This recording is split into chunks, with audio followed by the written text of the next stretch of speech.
Hi there, Rachel here from Altea Yoga. This time I'm going to talk to you in English. So I enjoyed the interview I did with Antonio from Key Yoga so much that I decided to do it again with my dear friend and wonderful yoga teacher, Tania Plahay. So, Tania, welcome. Hello, welcome. Yeah, thank you so much for inviting me to have a little chat today. It's a pleasure. Yeah, it's always nice to share some of the wisdom of yoga and share a little bit about our stories and where we came from and how we got there, to hopefully inspire other teachers, but also just to share and collaborate, as you were talking about when we were chatting earlier. The spirit of collaboration is a key part to our yoga journey. So thanks for inviting me. You're welcome.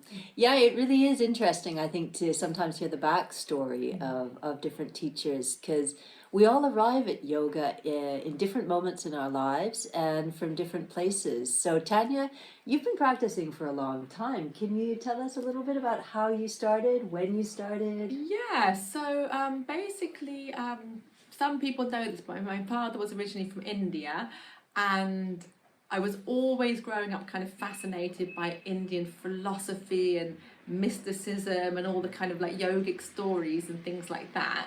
And I started practicing yoga in my late teens, just in a local like London gym.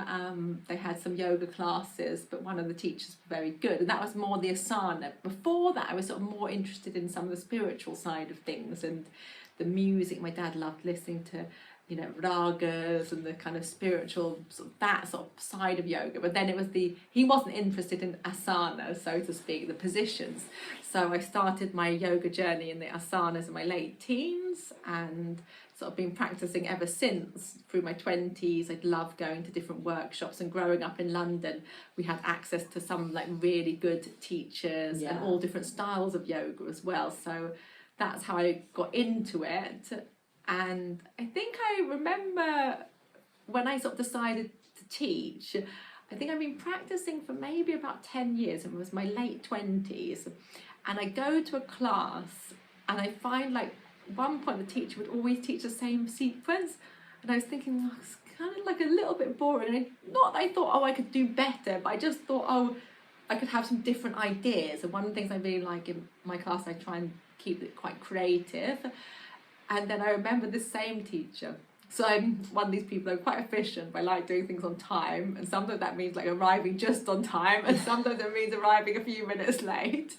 And I remember once coming to her class and her slamming the door in my face because I was a few minutes late. Oh wow. And then I just thought, that isn't very yogic. At least, or if you're going to do something like that, at least give them notice and say, a few weeks before, please can you arrive on time, we're going to start, and I'm going to have a shut door policy after the time of the start, or something to, at least give someone some notice and let them know.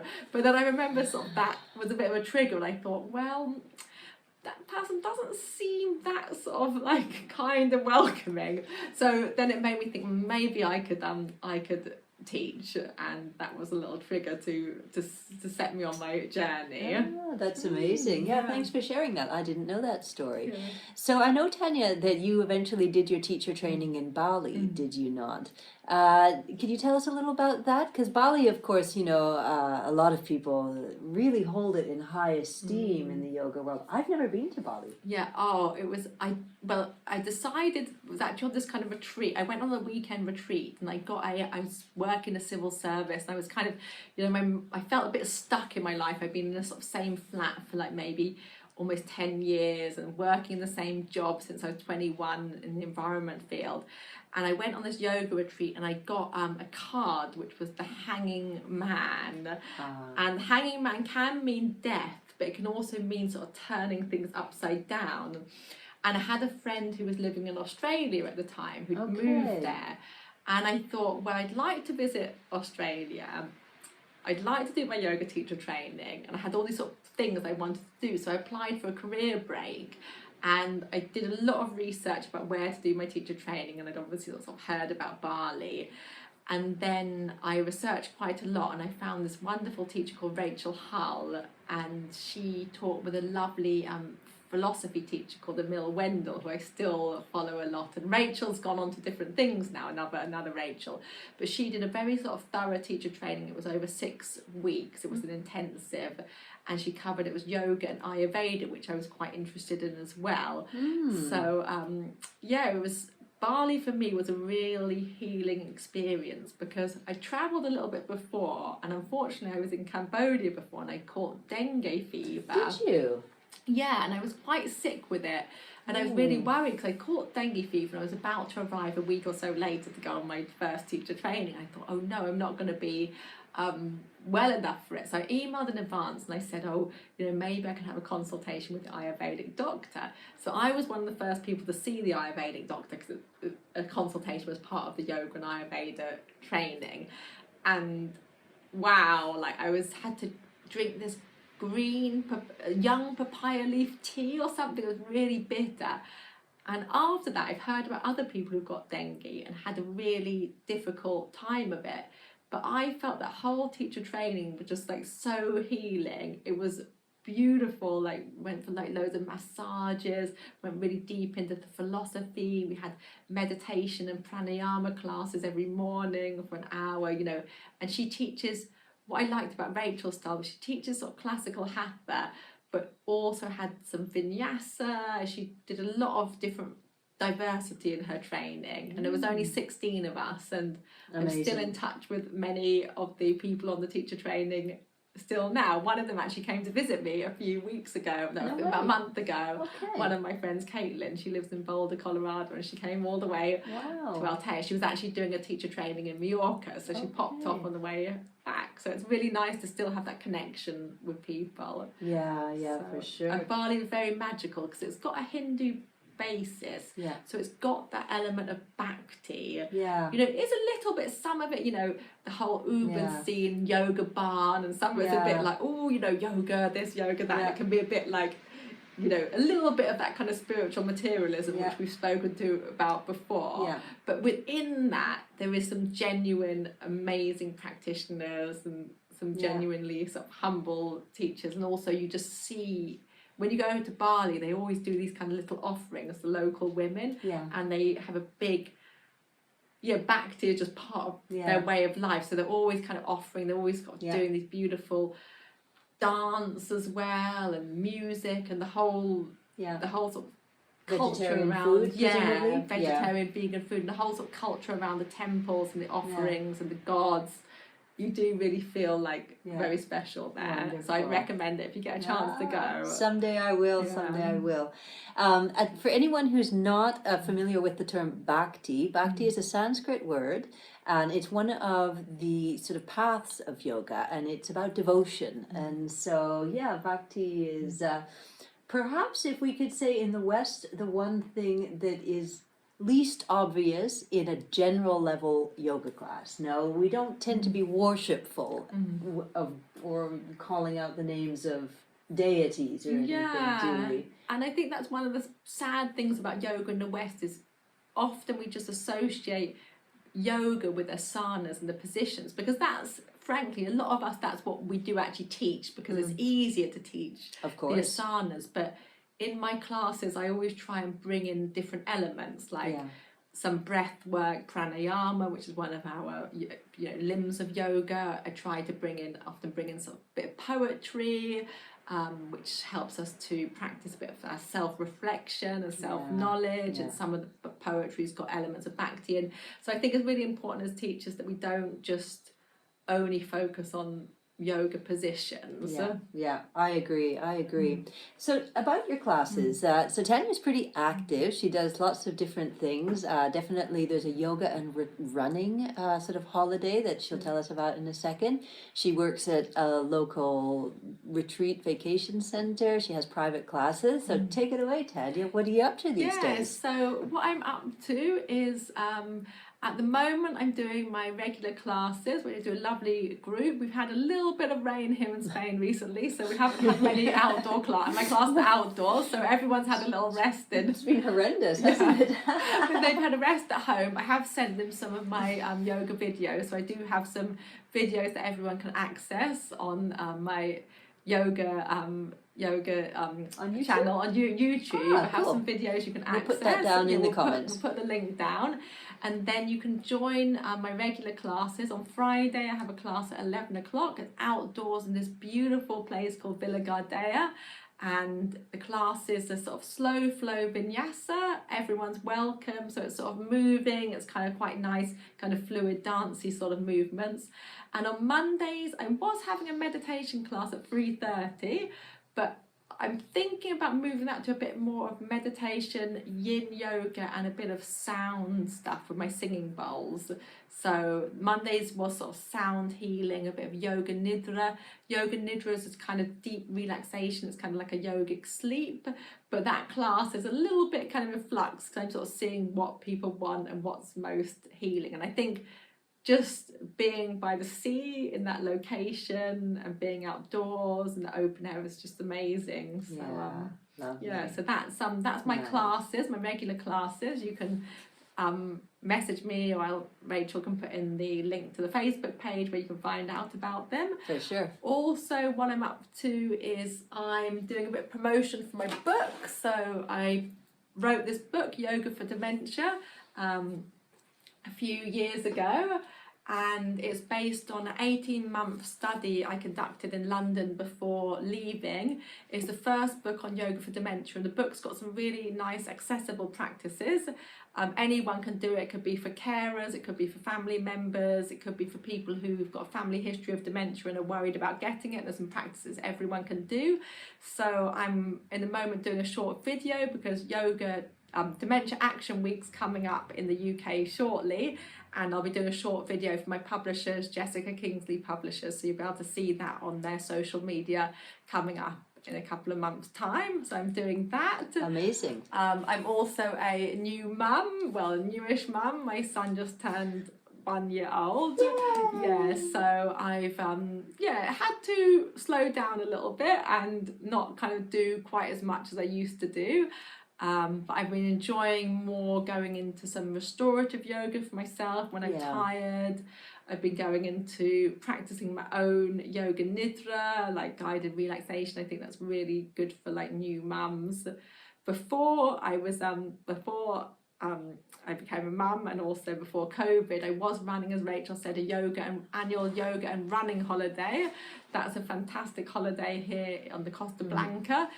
I'm hoping to launch the 2023 edition. It's normally in March, so we didn't run it this year just because travel was still up in the air and everything. But I'm hoping to run that next year, and that was sort of like more of a like fun yoga plus fitness type of holiday for people who are into running.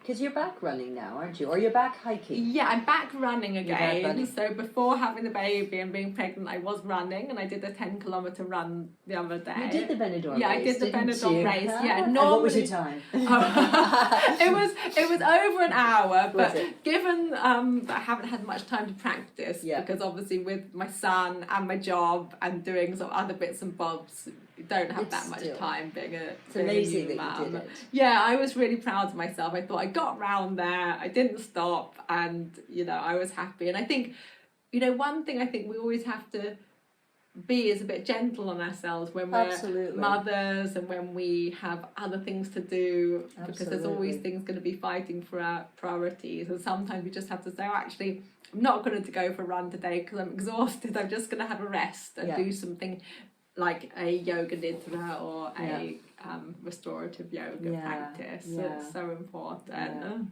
Well, and I think it's so interesting, isn't it? Because when we've been practicing and teaching yoga for a longer period of time, of course, naturally we'll have gone through different phases in our lives. It could be bereavement, it could be becoming a mother, it could be, well, like both Tania and I have changed, places where we've lived. And so when you go through these different experiences that awaken different emotions and different experiences in you, of course, you bring that into your teaching, don't you? And it allows you to, I think, to hold space for the students who come, because the students are as varied as yoga teachers, aren't they? Yeah. So have you been doing any work with new mums, for example? That is what I would like to actually do. Great. Somewhere that I would like to actually kind of focus on in the future, or pregnant ladies, because I am actually, You are. yeah, I'm a birth-like qualified pregnancy and postnatal yoga teacher. Fez. And I was doing some pregnancy yoga in the UK before I came to Spain. So it's a lovely something I would like to start up again. Wow. And also what you were talking about, Rachel, about your experiences, I think becoming a mother, having an unexpected and unwanted cesarean section, which I found very disappointed, was something that really kind of affected me, and it affected how I think we speak to pregnant women and how we run pregnancy yoga classes.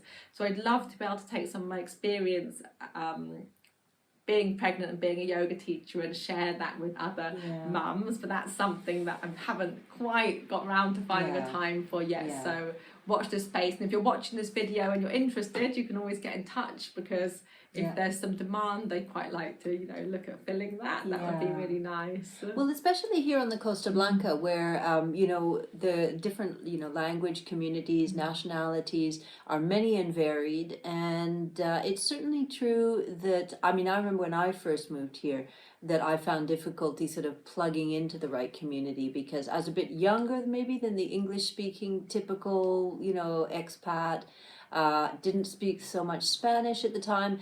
And I had my daughter when, I was in that situation, and I experienced a lot of loneliness, to be honest with you. So, I would definitely say if you are a new mom, or you're, needing to sort of reach out and find an alternative way of, refinding yourself in your body, because I think it's also that, isn't it? Your body changes a lot with motherhood, but also you become aware of the miracle, which is this ability we have to become mothers. It's quite mind-blowing, really. And all new mums are definitely welcome in my classes, because having gone through the experience of having a cesarean section, I've got some mums in my class as well have had issues kind of with distus recti when you're separation of the abdominal. So there's things that I can help you with and show you with, even if it's not a specific postnatal class. I can actually incorporate new mums quite well into my general classes at the moment. Brilliant. And so there are a few new mums who come to the class. Brilliant. And more are welcome. Brilliant. It'd be nice to see them and connect. Nice. And I think it's nice to connect. And one thing I find at the moment, most of my classes are in English. I do speak Spanish, but I find for me, a lot of the yoga is about the subtleties and the precise instructions, and just making sure you've got the language really right. And that's something I'm not quite confident enough yet in Spanish. So if you want good, subtle, like a lot of help and support in English in your classes, definitely I'd recommend coming to myself. Yeah, not so that would I I. don't want to float my own boat or whatever, but give it a try. Yeah, it's an interesting one, isn't it? Because in yoga, of course, we're sort of working on keeping the ego in check. And so it can actually make sort of advertising yoga a bit of a tricky sort of a path to tread, can't it? Because you don't want to come across as, it's not the same as advertising a fitness class, for example, where you'll happily put a picture of your bicep, you know what I mean?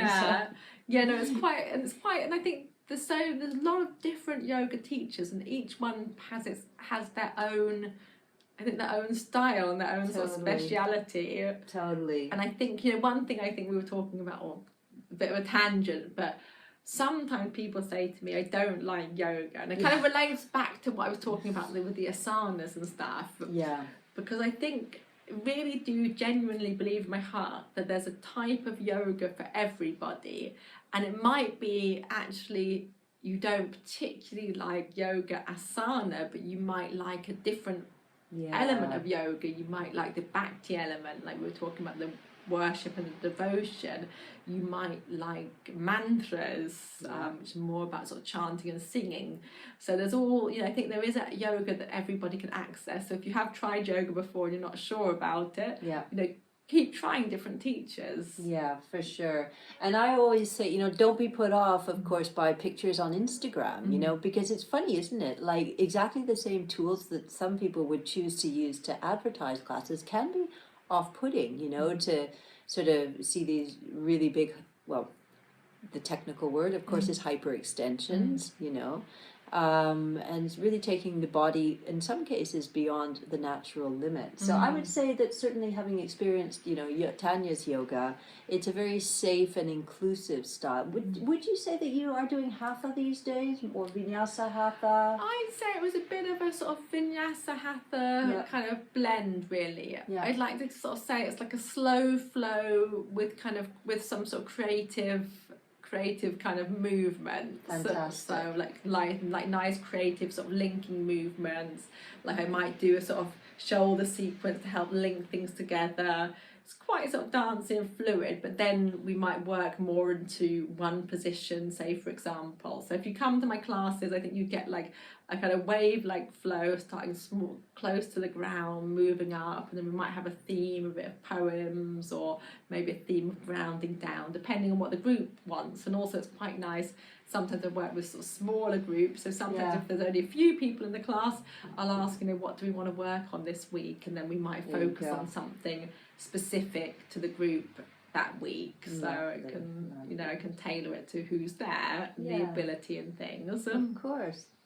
Okay, well, so we'll be wrapping up with one last question, and so the whole COVID situation, of course, has had a massive impact on lots of different sectors, and in lots of different ways. But certainly the yoga world has been, hugely impacted because, of course, group classes were basically banned for a long period of time. And we still face the situation where people are worried about practicing in a group or in an enclosed space. And especially with practices like yoga, where breathing is front and center. So what would you say would be, is there a reflection or a lesson that you've sort of come to conclude after all of this COVID? I mean, I have certain things which I think I've understood, like I've been taught by this. Have you figured it? Has it been clarity for you? I think for me, I think in sort of respect to sort of what you're saying about, the group classes, I think there is still a place for group classes. I agree. I think in terms of sort of, in London and stuff you saw before, studios packing like 20 people into a room, and some of the studios had there's some quite interesting sort of stuff in the yoga world, sort of about some studios having sort of quite unethical practices in terms of how much they're paying the teachers and how many people are in the class. And I think maybe some of this COVID has shed a light a little bit on that packing hundreds of 20, 30 people into a small space is not really very ethical and not great. I mean, obviously with COVID, but there were other things before that would have been going around, like colds and flu and whatever. Yes. And also I think one of the sort of key learnings is there's a place for group classes, but also I think there's a lot of place for individual practice at home, whether or not it's with following a YouTube video or whether it's just doing some self-practice, doing a simple practice. And so I'm going to mention again my book.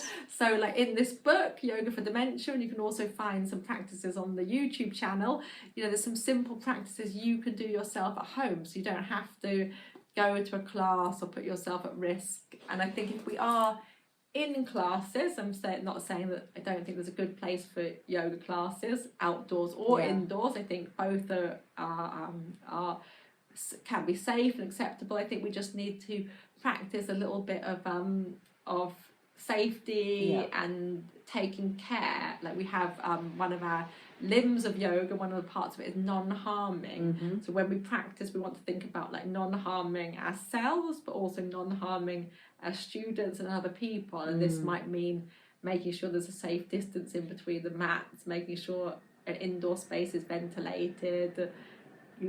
Outdoor spaces are generally safer as long as there's enough space, but sort of looking after and taking care of our students and ourselves. So I think those are some of the learnings that I've had from the experience of COVID. Great.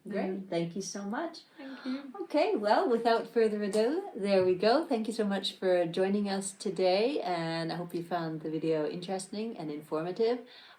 Subscribe to either this channel, Altea Yoga, or Tania, what's your YouTube? We'll put it in the comments too. But I think it's Taniayogini is my YouTube. Taniayogini. You can just check. But I think it's Taniayogini YouTube. Taniayogini. Yeah, that's it. And that's the Facebook that you use too. Yes, isn't it, that mainly? one and the YouTube. And then also there's a Yoga Altea one. It's got my classes, my local classes at Villa Gardea. If you're interested in that on Facebook.